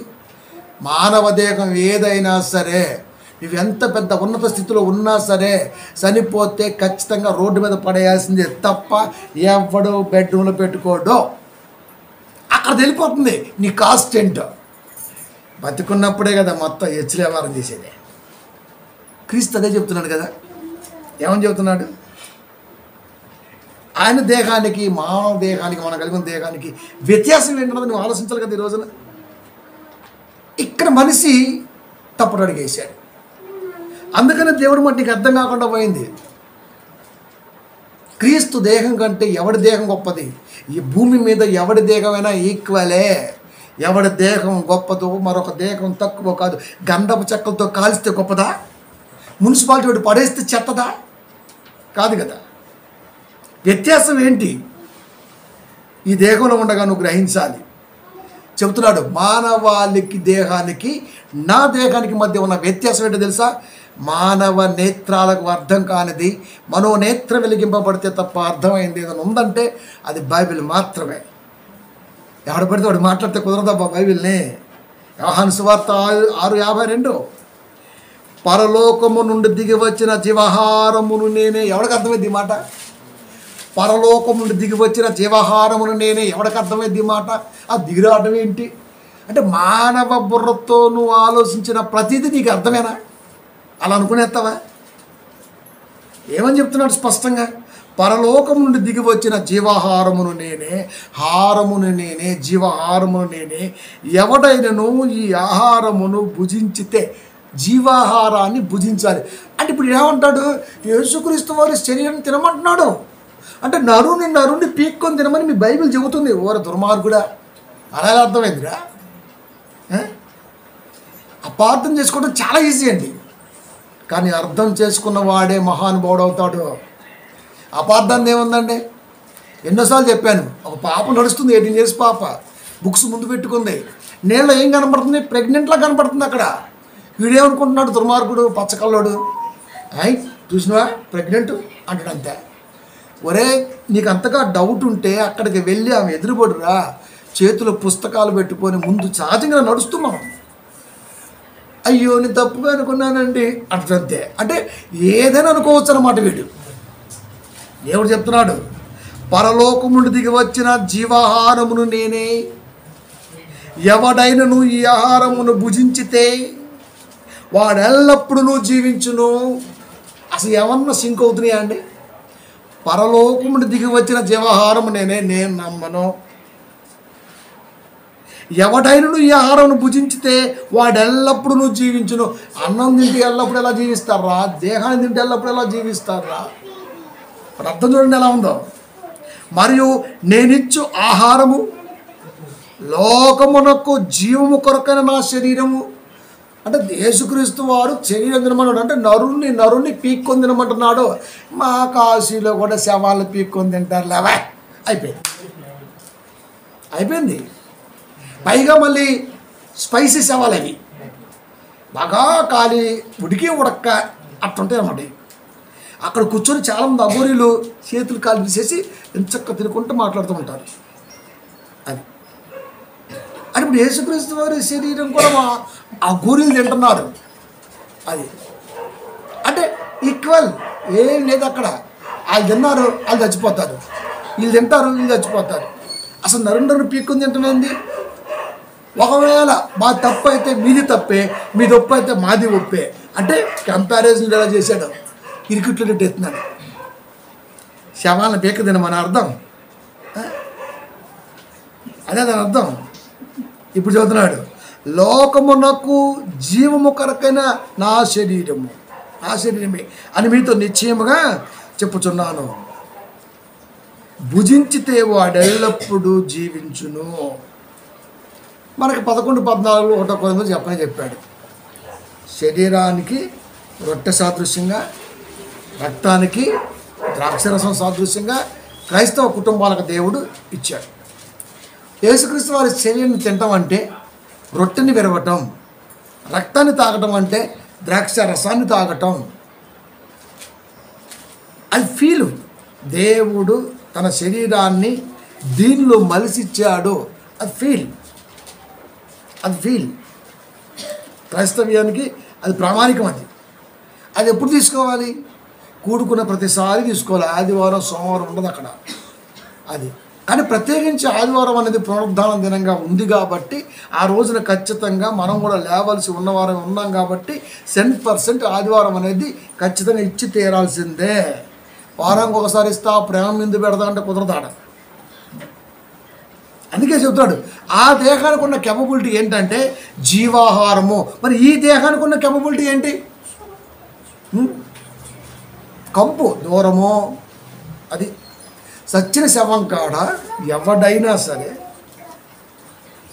2-3 గంటలు ఉన్నాడంటే ఖచ్చితంగా వాడి తల వైపున అగరబత్తి వెలిగించాల్సిందే, కలరౌండ్లు వేయాల్సిందే, స్ప్రే కొడుతూనే ఉండాలి. ఇంకా లేకపోతే ముక్కు కంపుచ్చేది. ఇప్పుడు ఆ డిస్కంపోజ్ అయిన స్మెల్, స్ప్రే ఇవన్నీ మిక్స్ అయ్యి అప్పుడే తినిపోయాము అనుకో, తినొత్తం చాలాసార్లు లేట్ అయిపోతే ఏం చేస్తాం, కానీ వామిటింగ్ అయిపోతుంది అంతే. ఇంకా శవం కాడికి పరిగెడుతూ పోవాలి, గుర్తుపెట్టుకోండి. పొరపాటు తినిపోయితే వామిటింగ్ అయిపోద్ది. ఇంకా వాడికి ఏమైనా మొదటి రోగాలు ఉన్నాయి లోపల, అవి కూడా బయటకు వచ్చేస్తాయి ఇంకా స్మెల్తో. అందుకే శవాలు స్మెల్ వస్తుంటాయి. ఎందుకు? ఏమి దీన్ని సచ్చాడో మరి ఎవరో తెలుసు. కానీ క్రీస్తు వారి శరీరం 3 రోజుల సమాధిలో ఉంది. బయటకు వచ్చినాక కప్పు అని ఉందా? లేదు. కుళ్ళు పట్టనీయలేదు అని ఉంది బైబిల్లో. కీర్తనకాడు మాట్లాడాడు. అది కుళ్ళు పట్టనివ్వలేదు. కుళ్ళు పడితే కదా వాసన వచ్చేది. అది కుళ్ళు పడితేనే కదా వాసన వచ్చేది. అంటే కుళ్ళు పట్టని దేహం ఎక్కడ, కుళ్ళుతో నిండుకున్న దేహాలు ఎక్కడ? నరదేహాలు మొత్తం మత్సర దేహాలే కదా, కుళ్ళు దేహాలే కదా. మనిషి ఏమన్నా పాజిటివ్గా ఆలోచిస్తాడా అంటే నిద్రలో కూడా సరే ఆడిని ముంచేద్దాం, ఈడిని ఆర్చేద్దాం, ఆడు కొంప కాలుద్దాం, ఈడు కొంప ముంచుదాం, ఇదే తలంపు ఇంకా. కానీ ఆ దేహం ఎప్పుడు ప్రాణం పెడదామా, ఎప్పుడు ప్రేమిద్దామా, ఎప్పుడు ప్రేమ గల వాక్యాన్ని పంచుదామా, ఎప్పుడు ప్రేమ తాటే కలిగి ఉండాలి అని నేర్పుదామా అన్న ఆలోచన ఆ దేహంలో ఉంది. అసలు మానవ దేహంలో మంచి తలంపు గల ఒకటైనా కనబడిందా అండి ప్రపంచంలో ఇప్పటి వరకు? వాడు అంతరాత్మ వాడు ప్రశ్నించుకుంటే, నా దేహములో నా తలంపులో ఏదైనా ఈ రోజున నాకు మంచిగా నేను ఒకటి పట్ల ఆలోచించా అనందా? 24 అవర్స్లో 24 అవర్స్ కళ్ళలో కూడా దరిద్రం వచ్చింది. ఇంకా మామూలు రాదు. ఇంకా తెలుసా? కుళ్ళు పట్టిన దేహం క్రీస్తుది, మహిమా దేహం క్రీస్తుది. ఆ దేహానికి మానవ దేహాలకు ఏం సంబంధం అండి? ఇది కంపారిజన్. అంటే మన దేహం అనేది కుళ్ళు పడుతుంది. 3వ రోజు కూడా అవసరం లేదు, 6 గంటల తర్వాత ఆల్మోస్ట్ డిస్కంపోజ్ అవుతుంది. కాబట్టి సాయంత్రం 6 కాకముందే పీక్ పడే. ఎందుకంటే మళ్ళీ నైట్ ఉంచారనుకోండి, వాతావరణం మార్పులు బట్టి, ఆ ఉడుకును బట్టి అది టప్ను వెళ్ళిందనుకో, ఏం చేస్తాం మనం? అదేదో ఉందో ఎయిల్ సముద్రం ఉంటుంది, పొరపాటున అది వేలింది అనుకోండి, ఆ విషం అనేది బయటకు వచ్చేస్తే ఎంతో పాయిజన్ వచ్చేద్దండి. అది అంత బ్లోట్ అది, అంతకంటే డేంజర్ మనది. కాబట్టి మనం కంపేర్ చేసుకుంటే ఈ దేహానికి ఆ దేహానికి 2 దేహాలుగా కనబడుతున్న అసలు సంబంధమే లేనట్టుగా ఉన్నది. అంటే నిజంగా ఆ దేహం యొక్క గొప్పతనం ఏంటో నాకు తెలియాలి ఈ దేహంలో ఉండగా అని నువ్వు అనుకోవాలి. అలాంటి దేహం సిలువలో ఎలా ఆడుతుంటే సెటైర్లు వేస్తున్నాడు మనిషి. అలాంటి దేహం సిలువ ఎక్కడానికి సిద్ధపడుతుంటే సెటైర్లు వేసుకుంటున్నాడు మనిషి. చాలా కామన్ థింగ్ ఆలోచిస్తున్నాడు అండి ఈ రోజున సిలువ మరణం అనగానే. అది పైగా పాట కదిలింది అని, పైగా మళ్ళీ ఎరుసలేము వీధులు ఆగి, అమ్మలారా నా కోసం ఏడవకండి, మీకోసం మీ పిల్ల కోసం ఏడవండి. నటన బాగుంది, డబ్బులు బాగా వచ్చి ఉంటాయి మరి. అంత బరువుతో ఆగి ఆ మొక్క చెప్పగలిగాడంటే, ఆ సిలువ గొల్గొతా యెరూషలేము వీధులుగా గొల్గొతా కొండకి కపాలబలమైన స్థలానికి దాన్ని మోసుకుంటూ వెళుతూ ఆగి మరి మాట్లాడాడంటే, బాధలో ఎవడైనా సరే అలాంటి సలహా ఇస్తాడండి? ఇస్తాడా? అక్కడ కూడా ఆలోచించాలా. ఈ దేహము ఇంత మంచి కోరుకుంటుంది ఏంటి, ఇంత శ్రమ పెడుతున్నా? గొల్గొతా కనబడుతుంది, మరణం కంటి ముందు ఉన్నది, సెటైర్లు వెనకాల ఉన్నవి, ఎందరో దేహంలో ఉండగా దేహాన్ని చూసి బాధపడుతున్నారు. అయినా సరే ఈ దేహం తనది కాదు అన్నట్టుగా అమర్చితివి. తనది కాదు కదా మరి. తనది కానప్పుడు తనది అయినట్టుగా ఎందుకు ఫీలింగ్? మనకు అర్థమవుతుందా? అసలు మానవ దేహాలకి క్రీస్తు కలిగిన దేహానికి వ్యత్యాసం తెలిస్తే గుడ్ ఫ్రైడే మనకు అర్థమైంది. అదే కదా, నాకు ఒక శరీరాన్ని అమర్చితివి, అమర్చబడింది నాది కాదు, సెట్టింగ్ అవసరార్థమే. అవసరం తీరిపోయిన తర్వాత అది వ్యర్థమే.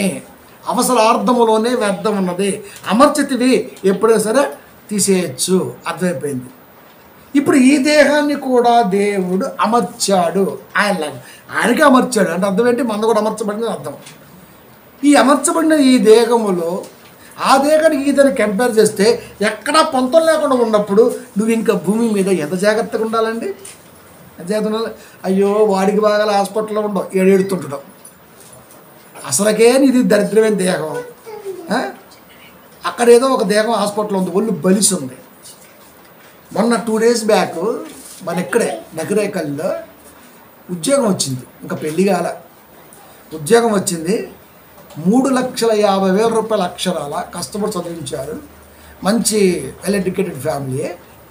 నాన్న బైక్ కావాలంటే పోనీలని చెప్పేసి 2.5 lakhs సంథింగ్ ఎంతో కేడిఎమో ఏదో న్యూ మోడల్ కొనిపెట్టారు. అంతే, ఒకడే కొడుకు, బాగా చదివారు, బాగా చదివించారు, బాగా మంచి ఉద్యోగం. ఇక నెక్స్ట్ డే వెళ్ళాలి, టికెట్ రెడీ అయింది, కన్ఫామ్ వెళ్ళిపోవాలి అమెరికా. ఆడ సెటిల్ అవుదనుకుంటారు ఇక కొడుకుతో పాటు వీళ్ళు కూడా కొంచెం ఏమైనా ఎన్ని కౌలుకి ఇచ్చేసి. ఈ రోజు ఏం చేశాడు మరి, సమాసాలు ఎక్కువ మరి మామూలు వాళ్ళకి ఓ ఫ్రెండ్ వేసుకొని హైదరాబాద్ దాకా వచ్చేసి వర్రం తిరిగేసి మరి అమెరికా పోతున్నాయి కలవడం మళ్ళీ 6 నెలల దాకా.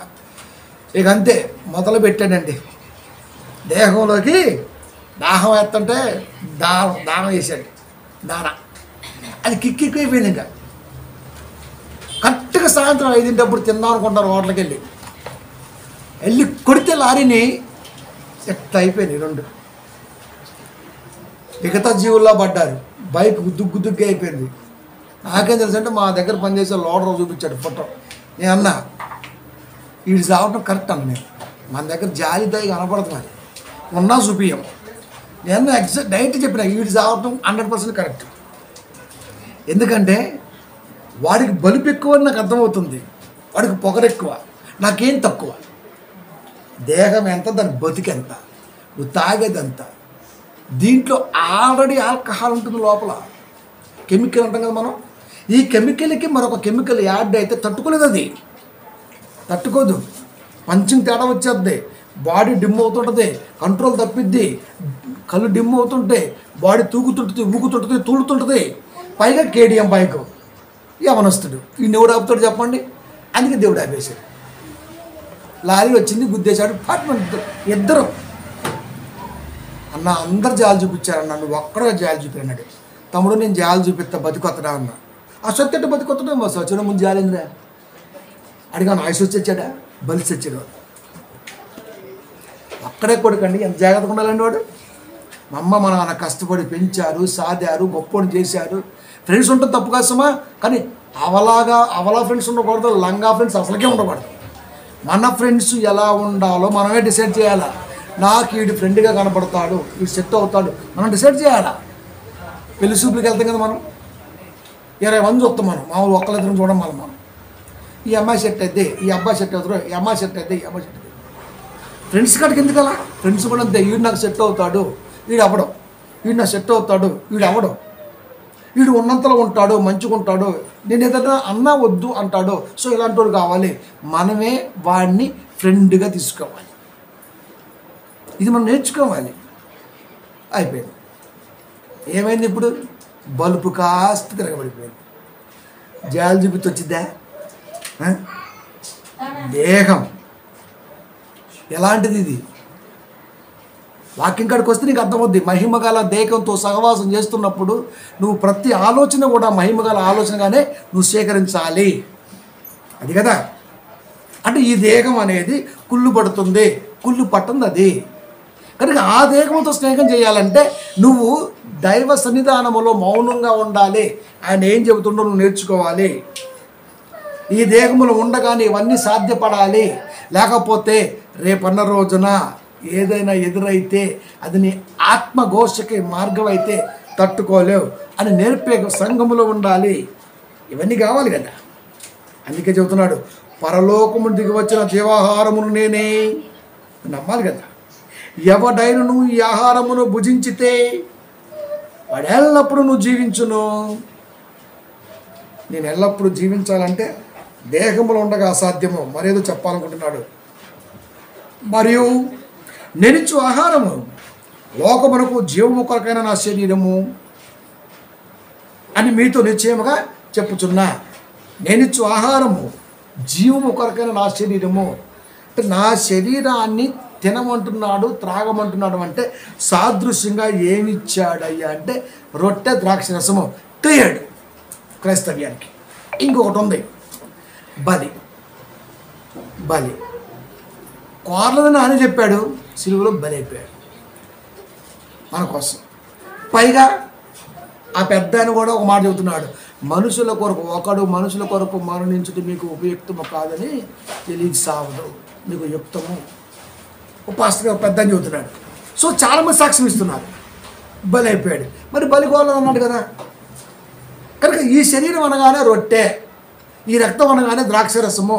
కాబట్టి శరీరము రొట్టె తిని త్రాగేవాడు జీవిస్తాడు అంటే తన శరీరాన్ని మా సాదృశ్యంగా రొట్టెను చూపిస్తున్నాడు. అలాగే బలికి సాదృశ్యంగా ఏదో చూపించుంటాడుగా. యోహాను గారి విషయం ఫస్ట్ చెప్పాను మీకు. యోహాను తినుచు త్రాగుతూ వచ్చాడు. ఏం తిన్నాడయ్యా అంటే పురుగులు తేనె. మనిషి కుమారుడు కూడా తినుచు త్రాగుతూ వచ్చాడు. ఏం తిన్నాడయ్యా అంటే అర్థమైసావాలా కాబట్టి మద్యపాని అన్నాడు. మరి అక్కడ యోహాను గారి విషయంలో రాయించాడు కాబట్టి అనలేకపోయావు. క్రీస్తు విషయంలో దాన్ని గ్రహించాలి కాబట్టి రాయించలేదు. అంటే నీ మెదడు ఎంత 1300 గ్రాములు. ఎంత మెదడుంటే ఇంత ఆలోచనతో బైబిల్ ఇచ్చిన దేవుడు సృష్టిని కలిగించి, అది నువ్వు ఆలోచించాలి. కాబట్టి దాన్ని మనం లెక్కేలేవు. ఇన్ఫినిటీ ఆఫ్ మైండ్, అనంతమైన ఆలోచనతో దేవుడు ఉన్నప్పుడు నువ్వెంత ఇక్కడ మనం ఆగిపోవాలి. కాబట్టి ఈ దగ్గరకు వస్తుంటే వీటికి ఆన్సర్ వస్తున్నప్పుడు దీనికి కూడా ఆన్సర్ వస్తుంది కదా, ఎక్కడ ఉంటుంది కదా. బలి అనగానే ఏదో ఉండాలి అన్నది నీకు అర్థమైతే, నా శరీరం తినమన్నాడు, నా రక్తం తాగమన్నాడు, కాబట్టి అది నరహత్య చేసో నరుని తినమనో కాదు, రొట్టె ద్రాక్షరసం ఇచ్చాడు, క్లియర్డ్. ఇన్ని క్లియర్గా వస్తున్నప్పుడు, ఇంత సాదృశ్యంగా ఇంత పాండితోత్తమగా చెబుతున్నవాడు ఉన్నప్పుడు ఇది కూడా మాకు అర్థమైతే బాగుంటుంది కదా అని లోకం అనుకోవాలి. అంటే కాపర్ని సెలెక్ట్ చేసుకునేది కూడా సంఘమే.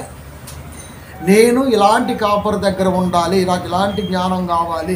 ఏ చర్చికి రా పర్లేదు పోలేమని పోతాంటే వద్దన్నాడు. నేను ఎప్పుడు చెబుతుంటా, చర్చి లేక నేనే చెప్తుంటా అడ్రస్లు. ఒరే నీ మనస్తత్వం తగ్గట్టుగా ఆడ ఒక చర్చి ఉంది, ఆడబో సెట్. నిన్నెవడ కదిలించలేడు. ఇంకా ఒక రకంగా నిన్నెవడ పిగడా. అది అంటే అర్థమేంటి, నీ మెంటాలిటీకి ఆ లోపలగాడు కరెక్టు. ఎందుకంటే ఆడికి ఇచ్చామనుకో అంటున్నాడు అంతే. మరి చాలామంది కాపలకు పైసిస్తే చాలు పట. కానీ ఇక్కడ వాక్యానికి తల వంచితేనే దాసోహం అవుతాం. అది మన దగ్గర ఉంది. కాబట్టి ప్రియమైన దేవుని పిల్లరా, ఇన్ని తెలిసినప్పుడు ఇది కూడా తెలియాలి కదా, ఇది కూడా రాయించుంటాడు కదా. అసలు బలంటే ఏంటబ్బా అది కదా. అది క్లియర్ అయితే ఎందుకు ఎబ్రీ 15లో అన్నాడు మనకు అర్థమైద్ది, ఎందుకు సిలువ ఎక్కాడు మనకు అర్థమైద్ది, ఎందుకు మరణించాడు మనకి అర్థమైపోతుంది. బలి అంటే ఏంటి తెలిస్తే కదా. అక్కడ చెప్తాడంటే బలి అంటే ఏంటని మోస్ట్ సర్టిఫికేట్ అంతే. నన్ను అడిగారండి, కుమార్ గారు కూడా ఉన్నాడు, అడగండి మీరు కావాలంటే. సికింద్రాబాద్లో 47 years ఎక్స్పీరియన్స్. నేను ట్రైనింగ్ ఇచ్చాను. నేను ఒకటే చెప్పిన, నేను సర్టిఫికేట్ ఇవ్వాలంటే నన్ను సాటిఫై చేయాలి రవే. నేను అంత ఈజీగా సాటిస్ఫాక్షన్ అవుతానండి? సాటిఫై అవుతాను చెప్పండి. మనల్ని సంతోషపడాలంటే ఇంకో జన్మెత్తాలి. అది అంటే అంత కష్టపడాలన్నమాట బైబిల్లో. దాన్ని పాండిత్య ధోరణి గల మనస్సాక్షి కలిగిన వాడికి మాత్రమే సాధ్యమైద్ది. అది 13 ఉన్నాయి, సించేస్తాను, ఇది ఒకటి ఇస్తే అన్నాడు. మనవాడు కూడా ఉన్నాడు, తొడేలుగాడు, ఆడు కూడా ఉన్నాడు. ఇయ్యొచ్చుగా బ్రదర్ అన్నాడు. ఏందిరా నువ్వు నా పక్క నుండి సలహాలు ఇస్తున్నావు అన్న. సలహాలు తీసుకుంటానండి నేను, అసలుకి వింటాను, తీసుకోను, నాకు నచ్చింది చేస్తాను. అది నాకు నచ్చింది 100 ఏళ్ళకి అర్థమేసి వచ్చింది, ఇప్పుడు అర్థమేసి అవుతుంది. అంత ఫాస్ట్గా అర్థమైతే ఇంకా కాపరిగా నేను ఎందుకు, గుండు కొన్న బొండుగాళ్ళగా ఎందుకు? క్రీస్తు మాటలు అర్థమవుతున్నాయా మీకేమన్నా? ప్రపంచ క్రైస్తవ్యానికి అర్థం కావు. మరి కాపరాలు అర్థమవుతాడు. మా అయ్యగారు కొంచెం పెంచి ఏంది చేసేది వెళ్ళిపోయి కట్టే ఏంది అది వాటర్ రా. వాటర్ ఎవరికి అర్థం కాదు. కాబట్టి ప్రియమైన దేవుని పిల్లరా, వాక్యం దగ్గర వాక్య సారమే నీకు అర్థం అవ్వాలి. ఇప్పుడు బలి అంటే అర్థమైతే మనకి ఇంకా అసలు పండగ ఇంకా కదా. ఏంటో చెప్దాం. 5:2 ఎఫెసీ. క్రీస్తు మిమ్మును ప్రేమించి పరిమళ వాసనగా ఉండుటకు. పరిమళ వాసన ఎందుకన్నాడు? నువ్వు చస్తే కంపు వచ్చింది కాబట్టి అది. కానీ ఒక క్రైస్తవుడి మరణం అనేక మందికి, అప్పటికే నువ్వు మాట్లాడిన జ్ఞానం అనేక మంది జీవితాల్లో గొప్ప వెలుగు నింపింది కాబట్టి అసలు ఆ వెలుగు వెదజల్లే ఆ కాంతి ఎంత బాగుంటుందో మాట్లాడుతున్నాడు. క్రీస్తు మిమ్మును ప్రేమించి పరిమళ వాసనగా ఉండుటకు మన కొరకు తన్ను తాను దేవునికి అర్పణగాను బలిగాను అర్పించుకోను. కార్తీక్ మాట్లాడుతున్నాడు. తన్ను తాను అర్పణగాను బలిగాను అర్పించుకోను. బలియు అర్పణయు నీవు నన్ను కోరలేదు. కానీ పౌలు గారు అంటున్నారు అర్పించుకున్నాడు. అలాగనే మీరును బలిగాను అర్పణగాను అర్పించుకోండి అనడా? ఏమన్నా అక్కడ? అలాగనే మీరును ప్రేమ కలిగి బలియు అర్పణయు అని మాట్లాడి సంబంధం లేకుండా ప్రేమగా నడుచుకుంటున్నాడు. ఏంటి అసలుకి? బలియు అర్పణయు మళ్ళా చదువుతాం చూడండి. క్రీస్తు మిమ్మును ప్రేమించి పరిమళ వాసనగా ఉండుటకు మన కొరకు తన్ను తాను దేవునికి అర్పించుకున్నాడు. క్రీస్తు ఏమన్నాడు? బలియు అర్పణయును కోరలేదు. పౌలు ఏమంటున్నాడు? దేవుడు అర్పించుకున్నాడు. దేవుడు కోరంది క్రీస్తులు అర్పించుకుంటాడు బలి. పైగా అంటే ఇక్కడ ఏదో ఉంది కదా, ఆ ఏదోనే అలాగుననే అమ్మాయ మీరును దేవుని కొరకు పోని క్రీస్తు కొరకు బలియు అర్పణయు అన్నడా? లేదు. ప్రేమ కలిగి. బలి ఈజ్ ఈక్వల్ టు ప్రేమ. అది బలి అంటే అర్థం ఏంటి? క్రీస్తు మన కొరకు ఎందుకు బలి అయిపోయాడు తెలుసా? ప్రేమ. ప్రేమ అంతే. బలి అంటే బైబిల్ పరిభాషలో ప్రేమ. అలాగనే మీరును ప్రేమగా నడుచుకోండి అని అర్థం ఏంటి? మీరు కూడా మరొకరి కొరకు బలైపోతారు అంటే అర్థం ఏంటి? వాక్యం చెబుతున్నప్పుడు, ఒక వ్యక్తి నిలబడుతున్నప్పుడు, అలా వెళ్ళి ఇలా వచ్చేసరికి కూలిపోతున్నప్పుడు ఎంత బాధపడి ఉంటాడో తెలుసా పౌలు గారు? ఇలా వాక్యం చెప్పి అలా వెళ్తే వచ్చేసరికి కూలిపోయారు అంతే. అంటే ఎంత అంటే ప్రేమ కలిగి నడుచుకున్నాడంటే ఎంత బలైపోయాడు. మీరు ఆలోచించండి, ఎంత స్ట్రగుల్ ఫేస్ చేశాడు. సంఘంలో ఒక వ్యక్తికి వాక్యం చెప్పి నిలబడ్డ వాడిని కూలగొట్టడానికి ఎప్పుడైనా దెయ్యం పక్కనే ఉంటుందని గ్రహించిన మనము, వాక్యంలో విన్న మనము కూడా దాన్ని పట్టించుకోకుండా ఉన్నామంటే మనంత అసమర్థుడి ప్రపంచంలో ఉంటాడా? మనంత మూర్ఖుడు ఉంటాడా?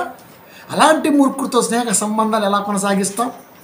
అలాంటి మూర్ఖుడు వాసన వచ్చినా సరే ముక్కు మూసుకొని బేగపట్టుకుని పోతాడు తప్ప పీల్చాం. మీరు నమ్మండి, నాకు దరిద్రం అనిపించిన వాడు ఎదురైతే ముక్కు బెగెత్తాం, దాటిపోయాక వాసన పిలుతా. ఇప్పుడు చెప్తున్నా, స్మెల్ ఇష్టపడి నేను నిజం, మీరు నమ్మాలి. స్మెల్ ఇష్టపడను. అబ్బే ఇది వాక్యం దగ్గర అన్ఫిట్, చదువుకుండా కానీ వేస్ట్ అనిపించింది అనుకో అంతే. ఆ డ్రైవింగ్ చేస్తున్నా నేను పోతున్నా, కొద్దికాలం దాటిపోయాక అనిపించింది. ఇక అంటే అర్థం ఏంటి? ఆ గాలి నాసికా రంధ్రాలకు కూడా ఈ దేహము ఇష్టపడదు. అది కనుక నేను ఎక్కువగా చాలామందికి ఎందుకు బాప్తీసం అంటే కారణం ఇదే. అసలు మ్యాక్సిమం నేను ఒకడు ఎండబడ్డాడు, ఒక తొడేలుగాడు 2 ఏళ్ళ మంది ఎండబడుతున్నాడు. నేను ఎట్ట ఏం సంగతి తెలిసిందే కూడా పాలూరు సువార్త ప్లాన్ చేశాడు. నేను అప్పుడే అనుకున్నా, అమ్మగారు చెప్పిన అయిపోయింది అనుకున్నా. సర్లేని వెళ్ళాం. సరే అని చెప్పేసి నడి ఎండలో 12 అయింది కూర్చోబెట్టే చిన్న పురుగులు వస్తున్న నీళ్ళలోంచి.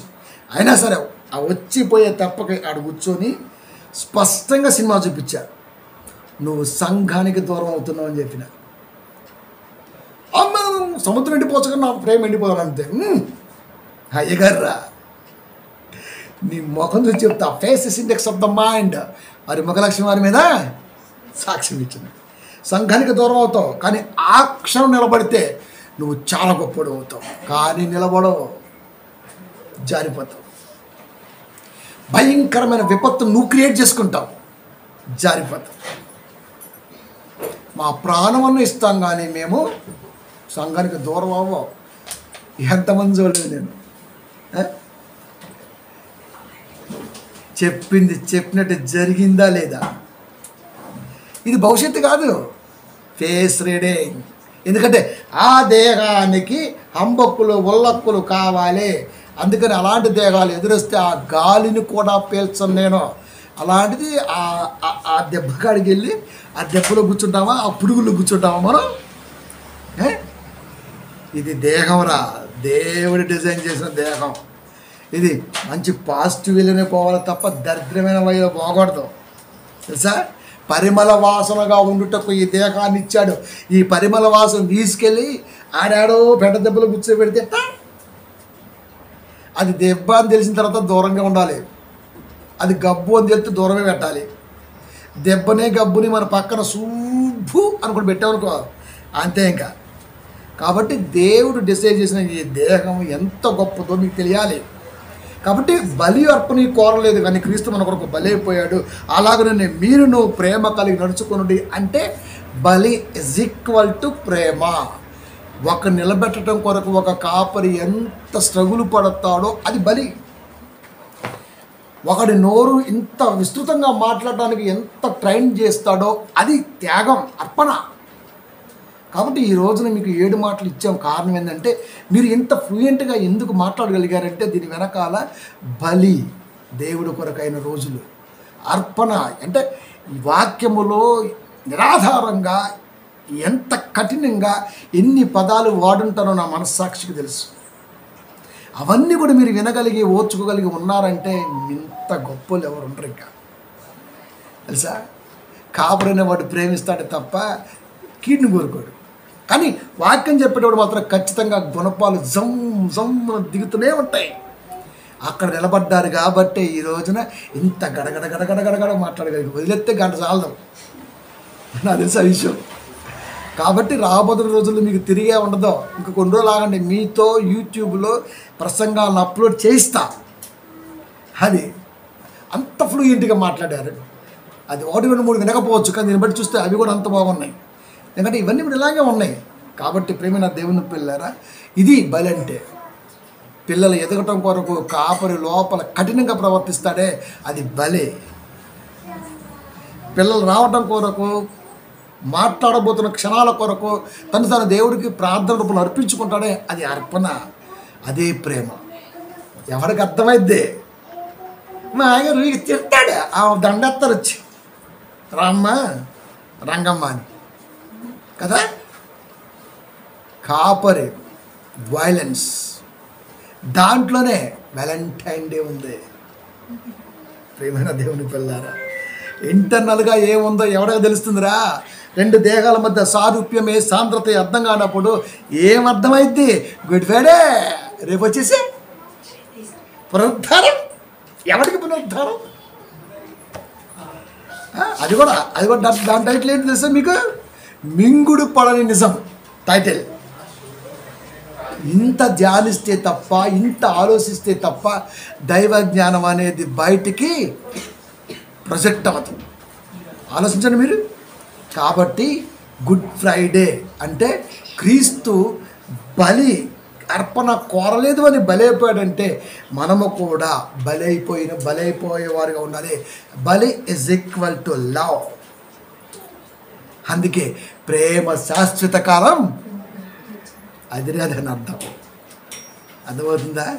క్రైస్తవ మాలోకానికి ఏమర్థమైంది? మహాదేవుని మాటలు.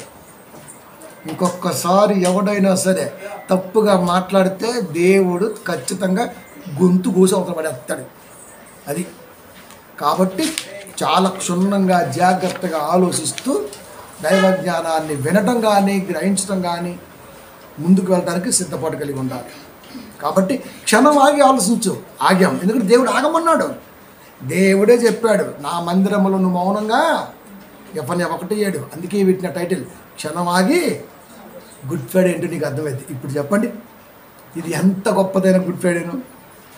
కాబట్టి ప్రియమైన దేవుని పిల్లరా, దేవుడు ప్రతి ఆలోచన వెనకాల లోతైంది ఉంది. అందుకే ప్రసంగి 7:24 ఒక మాట మించబడింది.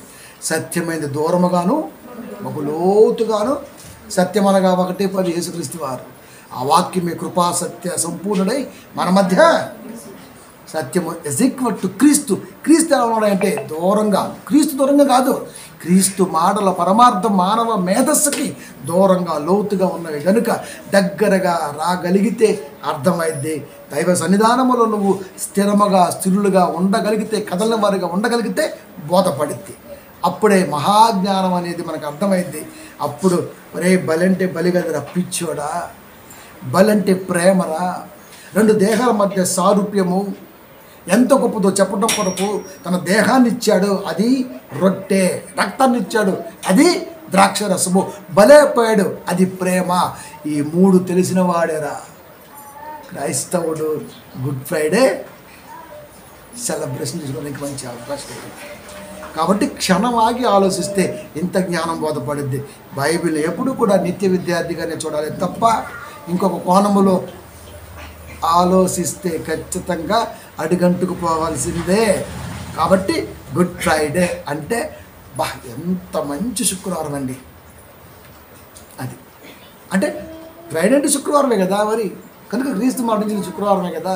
కాబట్టి ఆ మరణం వెనకాల ఇంత జ్ఞానాన్ని, తరతరాలకు అందని మహా ఉద్దేశాన్ని దేవుడు మన కొరకు అక్షరార్థమైన ఆలోచనతో మానవ హృదయాలకు అందించగలిగాడంటే ఇంతకంటే గొప్ప సంగతి మరి ఏది లేదు. కాబట్టి హ్యాపీ గుడ్ ఫ్రైడే ప్రార్థించుకుందాం.